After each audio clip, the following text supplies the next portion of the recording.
Jadi tidak ada orang yang cita-citanya jadi gardening, jadi tukang sapu, itu nggak ada. Mereka pasti ketika sekolah pengennya kerja di pabrik, kerjanya di toko yang dingin. Di Nggak ada perusahaan orang- yang ber-AC gitu. Iya, yang tempatnya nyaman lah. Nggak ada orang yang cita-citanya pengen jadi tukang sapu atau jadi tukang gardening. Nah, ini menjadi kendala buat kami untuk mencari teman-teman yang siap bekerja keras di lapangan.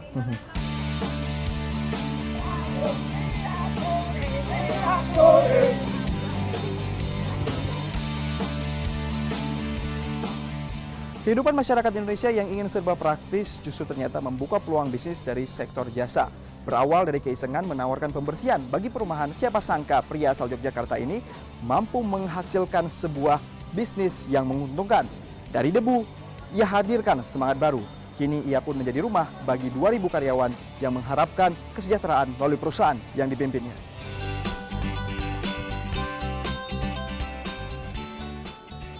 Pernah gagal memulai bisnis otomotif, Salva Yurivan Saragi tidak berhenti berinisiatif memunculkan peluang bisnis.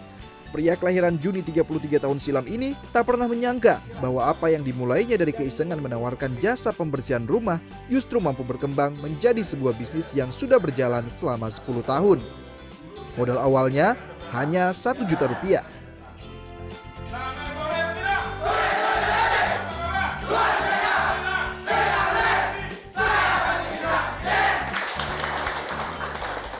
Kenapa akhirnya memutuskan, kan ada banyak gitu loh di bisnis lain, kenapa bisnis bersih-bersih yang Anda lihat? Jadi awalnya nggak sengaja. Jadi pada waktu itu teman saya nih dia beli rumah dan waktu serah terima dengan developer, teman saya ini kaget. Loh, kok rumahnya tidak siap dipakai? Karena teman saya ini buru-buru sudah mau dipakai. Nah, waktu saya temani ini saya berinisiatif untuk nawarin, bro, saya aja yang bersihkan. Akhirnya saya di rumah lihat, wah ada sapu, ada alat pel, ada ember punya ibu saya. Oke. Udah saya inisiatif untuk ambil itu dan saya bersihkan rumahnya. Jadi punya teman yang bekerja di hotel dan dia di bagian housekeeping, saya ajak untuk ikut bersihkan dan 2 hari selesai. 2 hari selesai. Apa respon pertama? Itu bisa dikatakan klien pertama Anda Klien ya? pertama. Kaget dia. Kaget. Wah gila lu bisa bersihin kayak gini, gua aja gak bisa, lu bisa. Beres. Beres. Pada saat itu seperti apa? Anda akhirnya menancapkan tonggak pertama lahirnya Gemilang gitu? Ya, jadi saya berpikir pada waktu itu di Jogja itu perumahan mewah itu cukup banyak dibangun. Dan saya melihat teman saya saja beli rumah setelah handover tidak dirawat. Apalagi rumah mewah yang lainnya. Dan ini saya melihat, wah ini suatu peluang bisnis yang bagus. Karena banyak rumah yang dibangun dan tentunya si developer kan tidak mempunyai kualifikasi atau kompetensi dalam membersihkan rumah. Setelah berhasil mendapatkan klien pertama di tahun 2006, ia pun berusaha melebarkan sayapnya ke pasar B2B atau business to business. Menurutnya, ini penting dilakukan untuk membuat bisnisnya sustainable atau berkelanjutan. Karena melalui kontrak B2B, ia yakin Gemilang akan memiliki cash flow atau aliran uang yang stabil. Tahun 2007, ia mendapatkan kontrak B2B pertamanya. Karena pelanggannya ialah sebuah sekolah kesehatan di Solo yang membutuhkan legalitas badan hukum dari penggunaan jasa layanan pembersihannya, maka saat itu segala urusan legalitas hukum dari badan usahanya ia selesaikan. Karakternya yang pekerja keras dan berkemauan kuat membuatnya berhasil mendapatkan kontrak pertama yang bernilai 45 juta rupiah untuk jangka waktu 6 bulan. Salva pun harus menjual mobil kesayangan pemberian orang tua. Hasil penjualan mobil sebesar 30 juta rupiah ia jadikan modal. Profit dari proyek ini 5 juta rupiah.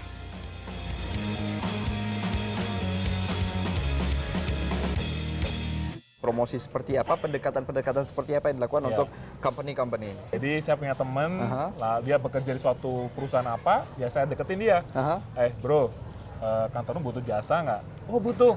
Masukin gue ya, nanti saya kasih gratis untuk rumahmu sendiri. Oh, gratis untuk rumah sendiri supaya dapat tidak lebih besar seperti itu ya. Baik, promo yang menarik. Itu masih sendiri semuanya bergerak? Masih sendiri. Terus rekrutmen tenaga kebersihan itu dilakukan seperti apa? Yang rekrut saya, yang training saya, yang supervisi saya sendiri. Masuk ke pasar B2B, Gemilang juga harus bersaing dengan sejumlah perusahaan jasa perawatan bangunan lainnya yang sudah terlebih dulu hadir, sehingga inovasi harus dilakukan. Pasar bisnis to bisnis yang mengandalkan tender per project memang unik sekaligus menantang. Profesionalitas mutlak dibutuhkan. Salva sadar akan hal ini. Untuk itulah, inovasi dari pelayanan dibutuhkan untuk tetap membuat Gemilang mampu bersaing.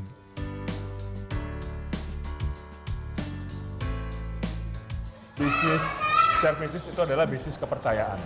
Jadi kita membangun image supaya bisnis ini adalah profesional. Bagaimana membangun bisnis profesional? Mulai dari groomingnya, dari penampilannya harus rapi, dari rambut sampai sepatu tuh harus rapi, sampai nggak boleh bawa badan. Jadi karyawan kita latih nggak boleh bawa badan. Jadi kita training 5 hari tuh, kita rubah mindsetnya bahwa bersih itu mulai dari mana? Dari diri sendiri. Lalu yang kedua melalui peralatan dan mesin yang canggih. Jadi kita nggak boleh menggunakan alat-alat yang tanda kutip bisa ditemui dimanapun. Jadi alat yang canggih ini menimbulkan kesan profesional. Yang ketiga adalah melalui supervisi yang ketat. Nah, pengawas-pengawas di area ini kita latih semua. Setiap sebulan sekali kita undang untuk workshop untuk bagaimana melakukan supervisi di proyek.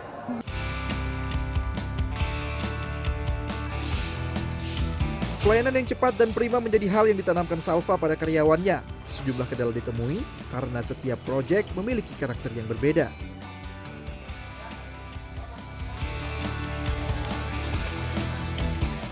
Lokasi wisata misalnya, tentu beda dengan perkantoran karena banyak pengunjungnya, terlebih di hari libur. Meski bentuk pelayanannya sedikit berbeda, namun standar pelayanan terbaik tetaplah tidak bisa ditawar.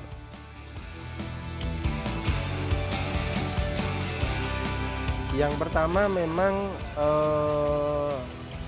quick response ya. Jadi kami sering berkomunikasi baik dengan wakil Gemilang yang di sini maupun dengan kantor pusat. Nah, itu apa yang kami inginkan itu ditanggapi dengan cepat dan hasilnya dilaporkan, diupdate. Bisa melalui WA, bisa melalui email dan telepon. Biasanya begitu. Sebuah bisnis jasa memang berbeda dengan bisnis produk, karena di dalam bisnis ini manusia menjadi asetnya.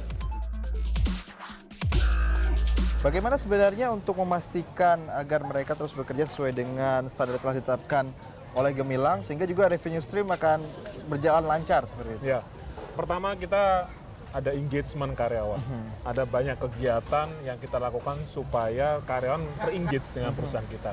Dan ini sebenarnya untuk jasa, kalau produk oke kita bisa melihat ini barangnya, ini harganya. Bagaimana dengan jasa? Bagaimana Anda memanage itu semua? Ya, keuntungan di bisnis ini adalah kita sistemnya kontrak. Jadi omset kita itu stabil selama masa kontrak. Misalnya kita dikontrak oleh ST Square ini dari Januari sampai Desember. Kita akan dapat revenue itu dari Januari sampai Desember ini tetap. Nah, bagaimana tinggal kita mengontrol pengeluaran supaya tetap stabil. Syukur malah menurun. Untuk mengetahui bahwa setiap proyek sudah berjalan dengan optimal, apa yang dilakukan oleh Gemilang? Ya, pertama kita ada namanya survei kepuasan pelanggan. Kita lakukan 4 bulan sekali. Jadi dari survei itu kita bisa tahu nih, apakah ekspektasi dari klien sudah terdeliver belum. Yang kedua kita punya internal audit. Nah, setiap ada proyek berjalan, setiap setahun 2 kali, kita akan lakukan internal audit. Kita ada namanya tadi Gemilang Reward. Kita ada namanya juga scoring. Scoring ini kita lakukan setiap sebulan sekali. Ini per project? Per project. Apa per manusianya? Per manpower? Per projectnya. Scoringnya. Artinya kita punya budaya apresiasi dan budaya malu. Kalau Anda punya kontribusi yang bagus buat perusahaan, kita apresiasi setinggi-tingginya. Tapi kalau Anda tidak berkontribusi, kita buat Anda malu.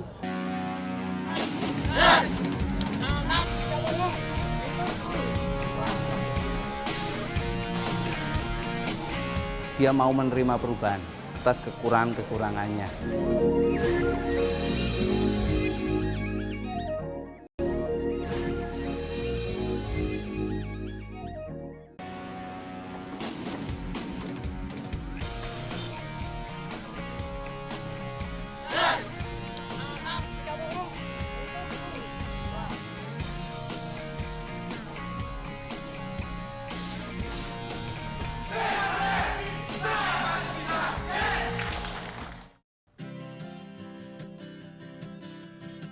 Ketika memulai bisnis, Salva kerap mendapatkan ledekan dari teman-temannya. Namun ia membalas ledekan dengan menunjukkan pada mereka bahwa ia mampu hidup mandiri melalui bisnis jasa kebersihan yang dijalankannya.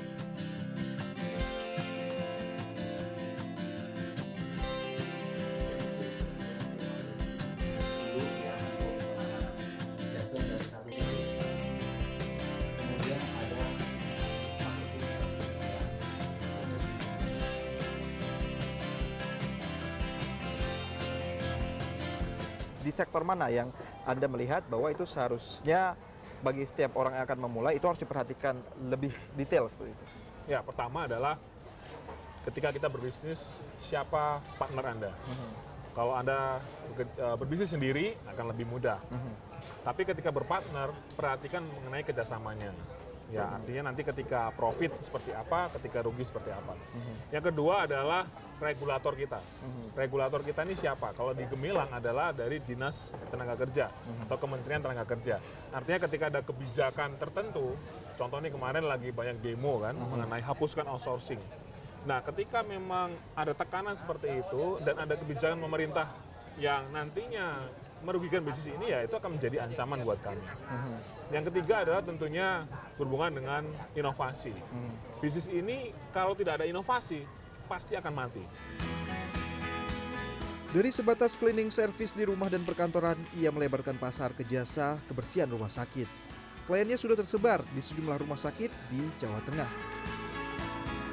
Dan sebenarnya untuk mendapatkan tenaga-tenaga kerja yang cukup terampil dalam melakukan pembersihan, untuk khususnya di fasilitas kesehatan seperti ini, itu mereka melakukan training apa aja?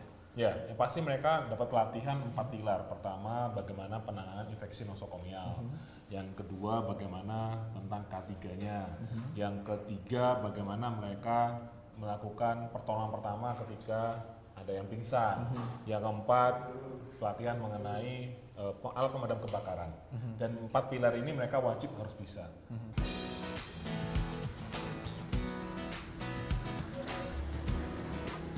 Saat ini, jasa pembersihan rumah sakit menyumbangkan 50% pendapatan Gemilang.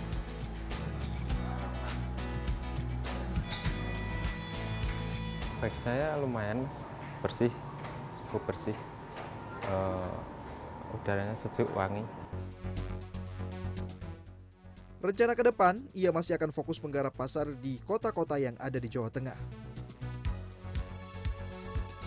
Nah, tantangan dalam memberikan pelayanan terbaik khususnya di fasilitas kesehatan itu apa yang dihadapi Gemilang sejauh ini?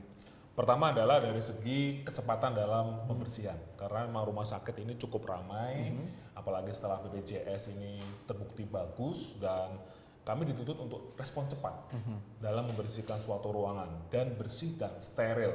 Yang kedua, karena rumah sakit sudah terakreditasi, mau tidak mau kami pun juga harus mengikuti standar dari rumah sakit itu sendiri, standar nasional yang sudah ditetapkan. Dari mulai peralatan, bahan pembersih, performance orangnya, sampai dengan survei kepuasan pelanggan pun juga harus kami perhatikan.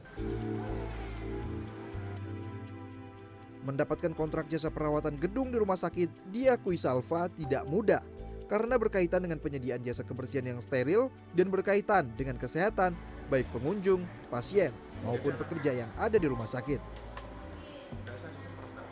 Apa sih yang menjadi keunikan pada saat itu sehingga mereka oke, setujulah Gemilang deh yang akan bersihkan rumah sakit kita? Ya, pertama ketika kita mendapatkan proyek rumah sakit, dia melihat bahwa kita bisa memberikan solusi buat mereka. Solusi untuk membantu pekerjaan mereka. Kami minta untuk mereka fokus kepada pasien. Nah, urusan yang kebersihan, urusan penanganan sampah kami yang menangani. Nah, kami lebih profesional, artinya kami sudah terlatih, kami sudah tahu bagaimana SOP-nya, peralatan yang baik seperti apa, yang sesuai dengan aturan yang sudah ditetapkan di dalam rumah sakit itu sendiri. Untuk memperluas pasar, Salva juga merekrut 6 orang tenaga pemasaran. Pemasaran door-to-door masih dilakukan karena baginya wilayah Jawa Tengah masih membutuhkan edukasi yang terus-menerus mengenai pentingnya fasilitas kesehatan memiliki jasa kebersihan dan perawatan gedung dari pihak ketiga. Iya Pak. Dan apa yang dilakukan untuk klien-klien yang seperti itu? Berapa kali pendekatan akhirnya mereka baru mulai melunak, akhirnya setuju? Gemilang, oke silakan masuk, kami Ya. bukakan pintu. Jadi kita tetap memberikan edukasi. Edukasi melalui video, kita undang gathering, kita datang memberikan demo gratis, kita memberikan penjelasan manfaatnya, kita berikan sebelum dan sesudah, kita memberikan hal-hal yang menarik. Misalnya nih, kita sudah standar ISO, sehingga ini cocok untuk nanti ketika Bapak Ibu akan akreditasi.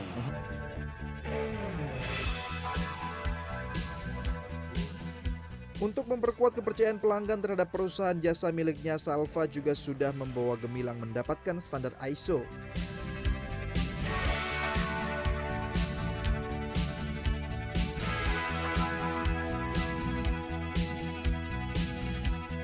Begini, setelah rumah sakit ditangani oleh pihak ketiga, salah satunya Gemilang, memang suatu ada perubahan. Tapi perlu dicatat bahwa cleaning yang ada di PKU, kalau berbicara masalah kekurangan pasti ada. Cuma ada satu hal yang membuat saya positif terhadap cleaning yang bekerja khususnya dengan Gemilang, dia mau menerima perubahan. Dia mau menerima perubahan atas kekurangannya. Itu aja.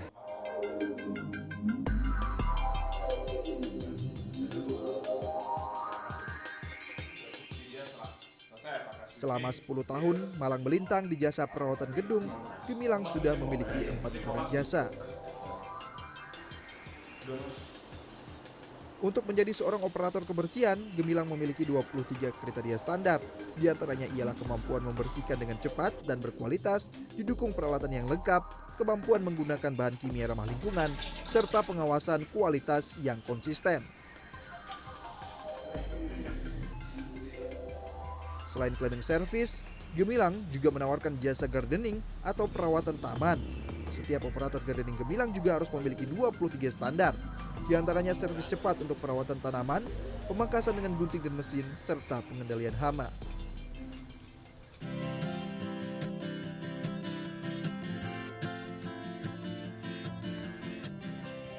Jasa lain yang juga mampu dilaksanakan Gemilang ialah pengamanan gedung. Gemilang juga menetapkan 23 kriteria standar bagi operator keamanannya. Patroli, pemeriksaan, penanganan pencurian barang, serta pertolongan pada kecelakaan menjadi beberapa kriteria yang dimiliki oleh operator keamanan Gemilang.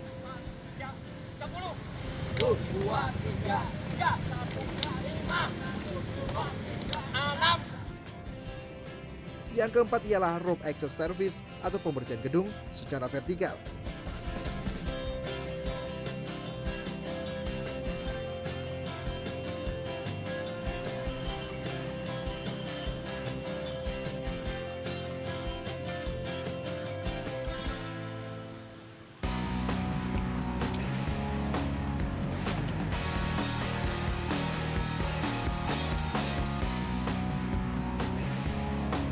Pertama, Anda harus kompeten dulu. Kalau Anda tidak kompeten, cari orang yang kompeten untuk membantu Anda.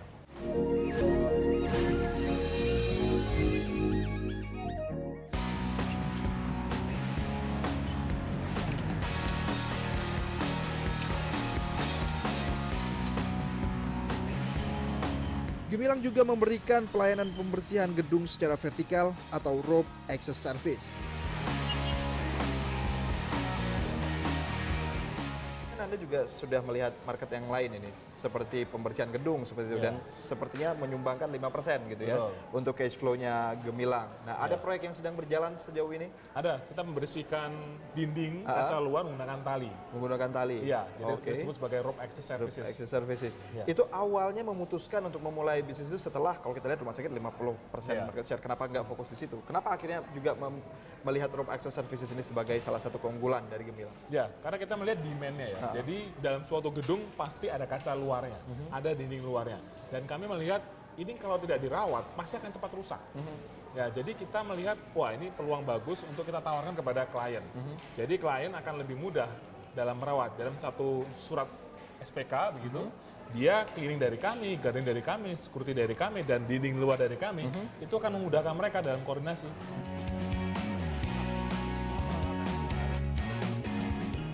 Rope Access Service terlahir berkat inisiatif Salva untuk mendulang rupiah dari bisnis properti vertikal yang juga terus tumbuh di Yogyakarta dan Jawa Tengah. sekarang hampir semua properti pasti vertikal. Dan mereka pasti ada dinding dan kaca. Dan itu pasti butuh perawatan. Apalagi sekarang musim penghujan seperti ini, pasti akan mudah cepat kotor. Nah, kita memberikan metode yang gedung ini akan terawat, kaca dan dindingnya ketika dibersihkan tidak mudah cepat kotor. Sehingga ketika ada air, airnya akan cepat turun dan sehingga tidak flek. Melalui rope access ini, Salva berharap pasar Gemilang akan lebih lebar. Metode yang digunakan oleh operator Gemilang ialah menggunakan tali untuk bisa mengakses properti yang tinggi yang juga dikenal dengan sistem climbing. Setiap operator juga sudah dibekali dengan asuransi kecelakaan diri, standar penggunaan alat pelindung diri, serta standar kesehatan dan keselamatan kerja atau K3. Untuk pasar rope access service, Salva masih terus berusaha membuka pasar. Biasanya, ini ia lakukan melalui bundling paket project.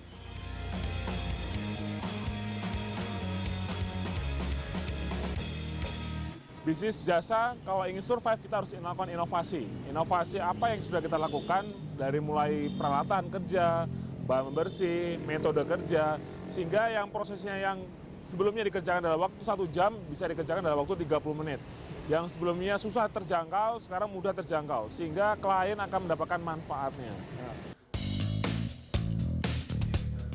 Tidak hanya berpangku tangan pada bisnis B2B, era digital yang terus berkembang juga dimanfaatkan Salva untuk semakin fokus pada bisnis jasa pembersihan gedung. Akhirnya, Wellhouse pun terlahir. Aplikasi yang mendekatkan customer ke operator penyedia jasa kebersihan ini akan segera meluncur di awal 2017. Ketika memutuskan dari business to business kembali menjadi business to customer melalui aplikasi Wellhouse, Salva menganalisa bahwa seiring waktu kehidupan manusia yang sibuk dan ingin serba praktis justru menjadi peluang pengembangan bisnis. Melalui aplikasi ini pengguna bisa mendapatkan jasa kebersihan sesuai dengan yang mereka inginkan. Tidak hanya berinovasi dalam urusan membuka market, Salva juga berinovasi dalam urusan menjaga semangat kerja para karyawan. Apresiasi dan penerapan budaya malu ia terapkan. At least dalam data yang kami catat selama ini dari hal kecil briefing pagi dan absensi itu sudah sudah naik secara signifikan dari mulai yang mungkin 50% karyawan tidak pernah absen, nggak pernah ikut briefing, sekarang ya 90-an% sudah mulai berlomba-lomba, bahkan briefing 8 kurang seperempat pun setengah 8 sudah standby karena tidak mau tercatat yang terakhir. Selain siput juga kalau briefing datang terakhir dia wajib memimpin briefing tersebut untuk esok harinya dan wajib membaca buku, jadi lebih ke situ. Keberhasilan bisnis Salva tak lepas dari dukungan sang ibunda tercinta. Meski mendukung, saat memulai bisnis jasa kebersihan, sang ibu sempat ragu. Ya pertama saya ya heran aja loh, kok kamu mau sih bersih-bersih, padahal selama ini ya di rumah itu nggak pernah ya namanya membersihkan kamar aja nggak pernah gitu ya. Cuman karena saya lihat anak saya ini memang kalau ada satu usaha dia biasanya sampai mentok sampai dia nanti nggak bisa dia baru beralih. Biasanya begitu, karena udah beberapa bisnis sebelumnya dia udah mulai usaha waktu masih kuliah ya, dia udah usaha, lalu usahanya itu mentok ya, baru pindah yang lain. Tadinya kan pemusik, senang main musik. Setelah main musik ternyata dia nggak bisa nggak bisa top juga. Akhirnya udah lama aku nggak usah musik lagi, kayaknya nggak bakat gitu. Kini hasil kerja kerasnya sudah terlihat, Gemilang sudah menjadi rumah bagi kurang lebih 2.000 karyawan. Misi berikutnya ialah bagaimana dapat menjadi perusahaan penyedia jasa perawatan gedung nomor 1 di Indonesia.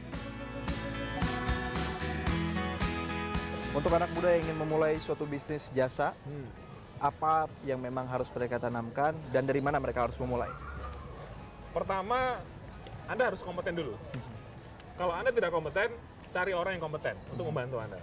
Terus yang kedua adalah kita mulai dengan passion Anda nggak di sini. Di sini passionmu nggak? Kalau misalnya saya kebersihan, jasa perawatan taman, kebetulan passion saya di situ. Sehingga ketika tanda kutip nih, project ini rugi, kita hajar, kita tetap kerjakan. Ya, jadi kalau passion ini kita belum dapat, feel-nya kita belum dapat, ya pasti kita 2 atau 3 tahun lagi akan give up. Karena datanya kalau nggak profit ya. Tapi ketika ini kita punya passion di situ, event ini adalah minus, negatif, ya go ahead, Oke. Ya. Terima kasih Salva Sip. atas inspirasi yang telah dibagikan di CNN Indonesia Biz Anak Muda kali ini. Sampai ketemu lagi. Oke, thank you. Dengan pencapaiannya sejauh ini, Sarjana Teknologi Pertanian Universitas Gadjah Mada ini menetapkan target baru bagi Gemilang. Ia ingin perusahaannya menjadi rumah bagi 60.000 karyawan dan mampu memimpin pasar Asia untuk jasa building maintenance dan building care.